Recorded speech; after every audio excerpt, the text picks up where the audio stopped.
The majority of my favorite films this year are ones that took me by surprise. Let's take a look. We have Get Out, a thriller turned drama turned comedy with a number of intricate and subtle plot points. Jordan Peele's directorial debut, and a damn good one at that.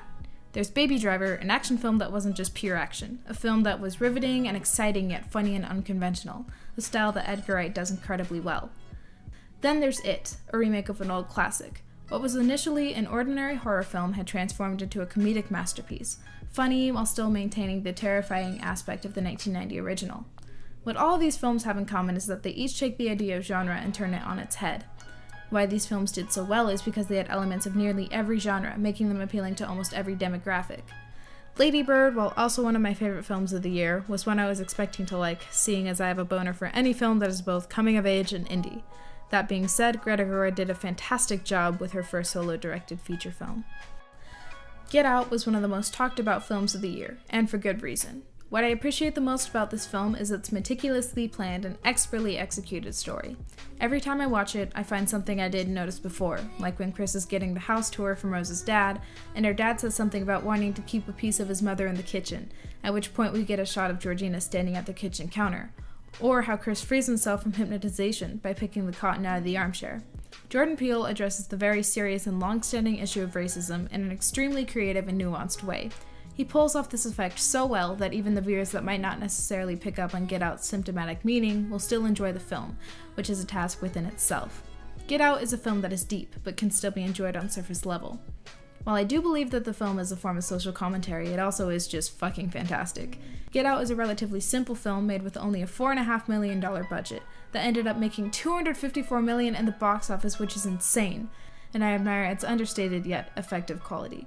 It's obvious that the story and message of the film was most important, but the muted color palette, effortless cinematography, practical effects, and mildly disturbing soundtrack are something to be noted as well. Get Out is on the list of my favorite films of 2017 because it inspired me to become more imaginative. What could have been a heavy and despairing movie covering the topic of racism turned out to be one of the most exciting, interesting, and innovative films of the year. Baby Driver was a film I was originally on the fence about seeing, simply because I wasn't too familiar with Edgar Wright. However, since that time, I can confidently say that I have inserted myself all the way up Edgar Wright's ass. In my opinion, this film has one of the greatest opening scenes I've ever seen, from the exhilarating action to the snippets of fast-paced comedy to the impeccable song choice. And after the incredible car chase scene, Wright dives directly into Baby's walking sequence, keeping the excitement going. Within the first 10 minutes of the film, the viewer is completely absorbed in Baby's world. Blocking and rhythm are crucial aspects of this film. The two paired together allowed for Baby Driver to have fantastically detailed editing for its entirety. Seriously, the attention to detail in this film is phenomenal. For example, when Baby first gets coffee for the heist crew, we see a mural with a black heart, and then when Deborah walks past the coffee shop window, the camera follows her movement and we see the mural's heart has turned red in the background. Or, at the end of the first chase scene when Griff leaves the elevator, he says, "If you don't see me again, it's 'cause I'm dead." Or how Bats is first introduced in a king sweatshirt, implicating that he considers himself royalty. Overall, the details make Baby Driver. They foster subtle and efficient character development, which eliminates the need for excess dialogue, and ultimately makes for a faster-paced, more invigorating film. The teenage boy tendencies Baby displays makes him a lovable, vulnerable, and round main character. Although he is a getaway driver for heists, the way he blocks Bat's shot and the way he hesitates after seeing a dead body makes it evident that Baby is averse to crime. Furthermore, Baby embarrassing himself in front of the girl he likes and making silly music mixes highlight his adolescent immaturity and only add to this effect. Obviously, I would be a fool not to acknowledge the spectacular sound design, which allows the viewer to be immersed in Baby's point of view, from the music playing in his earbuds to his tinnitus ring. The expert soundtrack doesn't hurt either. It's apparent that Edgar Wright is only improving with each film he makes, and Baby Driver is an example of this. It is a sensationally creative, thrilling, and influential film. Everything about it excites me, and because of that, Baby Driver has earned a spot on my list of favorite films of 2017. The 2017 version of It was a highly anticipated film, and it certainly delivered. It took concepts from the 1990 TV movie series and made them exponentially better. My main issue with the original film was that the relatively large cast of 7 main characters remained undefined.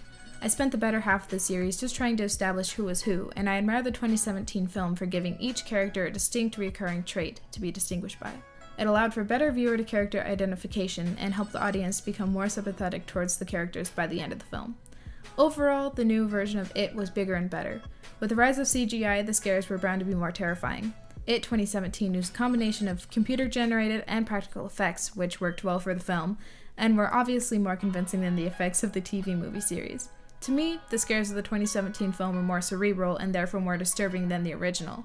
As for Pennywise, Tim Curry and Bill Skarsgård gave two different performances that at least I believe to be equally impressive. While the 2017 version of It was less accurate to the book, it ultimately made for a better film. One of the fatal flaws of the TV movie series was that it had a runtime of over 3 hours altogether, solely because Tommy Lee Wallace was trying to translate an entire 1,138-page book into a cohesive and comprehensive yet thrilling film. The decision to have the new film only cover the childhood portion of the book allowed It 2017 to have better pacing and a simpler, easier-to-follow storyline. In this case, sacrificing accuracy for quality was the best choice. Remakes of popular films often flop, but It is a film that improves upon its original precursor and can stand alone as its own hilarious and horrifying film, and that is why it belongs on my list of favorite films of 2017. Lady Bird was an extremely emotional film for me to watch. I found it to be both incredibly truthful and incredibly moving. What stood out to me most about the film were the exceptionally well-rounded and complex characters. One could identify their evident flaws, but understand why the characters developed them in the first place. We know that Lady Bird's mother is overly analytical and negative towards her, but we understand that she didn't have a good parent to gain insight from, and that she's only coming from a place of love. Lady Bird tends to be pushy, selfish, and overdramatic, but we know that she is young and naive, and only striving to make something great of her life. Her imperfections, and the imperfections of her friends and family, made every character relatable and real, save for Kyle, who was just an all-around shitty person with no redeeming qualities other than his evident beauty. I mean, goddamn. Anyways, when I was watching Lady Bird, I was a part of her world. The mise-en-scène has a lot to do with this. From the costumes to the use of the 96 classic Crash Into Me to the outdated tracking devices, the unusual time period of the early 2000s worked extraordinarily well for this film. The plot of Lady Bird is simple and fairly cliché, and Greta Gerwig both plays into the stereotypes of the film and pokes fun at them. The film left me with a range of emotions. It was undeniably hilarious, but incredibly honest in the way that it possesses a melancholic quality. Lady Bird herself is a complicated, often confused girl who perfectly emulates what it's like to be a teenager, and the tone of the film only intensifies this. Lady Bird is the film I wish I had as a freshman in high school. It strikes a chord with me that no other film this year has been able to reach, and I can only imagine what Greta Gerwig plans to do next. 2017 has been a pretty remarkable year for film. I personally have grown a considerable amount as a filmmaker and enthusiast, and I excitedly await what will come of film in the new year. chẳng thấy qua